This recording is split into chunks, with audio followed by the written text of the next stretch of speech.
This is why your best customer is never your average customer. Now, if you think about your typical persona or segment, you might try to find your average customer that buys from you, and they might be reliable, consistently buying your things on a regular cadence. But if you try to market more to them, there's typically a cap or a limit to how much you can sell those people, and especially when it comes to retargeting or even finding new customers. And there's actually a reason for this. And sometimes part of it has to do with mathematics, other times it's laws and theories, different things that is really, really interesting and brings economics, psychology all into play, and exactly why I went into marketing. Let's get deeper into it.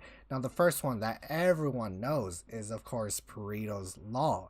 Now, Pareto's Law essentially tells us that anytime anything 20% or no 80% of what you get is from 20% of something, right? And so if we think about the work that we do in a business, 80% of the work that's done in a company, that's probably done by 20%, but that's also called Price's law. There's different variances and different things that are applicable to that, but that's essentially the case. And it's kind of what standard deviation is kind of measuring, if you think about it, as well. It's a bell curve, right? So you have your top 5% who's doing majority of the work, then you have your average that does average work, and then you have your people who are slacking and stuff. So there's all these different interesting things that is really playing a role when it comes to analyzing your sales data and your marketing data that will come into play. And so if we look at Pareto's law and think about, well, how does it play into our sales and our revenue?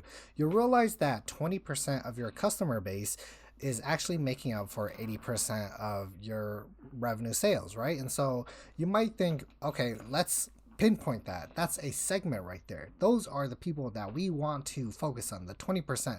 Let's find more of those.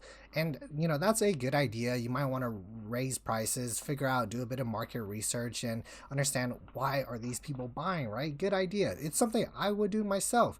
But then there's all these theories, all these things that we have to take into account. And it's kind of why I love consulting too, because you're looking at multiple things. If you think about Porter's five forces, your five C's, your four P's, you're looking at your SWOT analysis, you're looking at Geist, you're looking at all these different frameworks, right? And it's amazing because you have so much forces, so many ways you can analyze it, from regulations, government, from an economic, societal background, from a psychological, price and economics background, all these things that essentially factors into your research, right?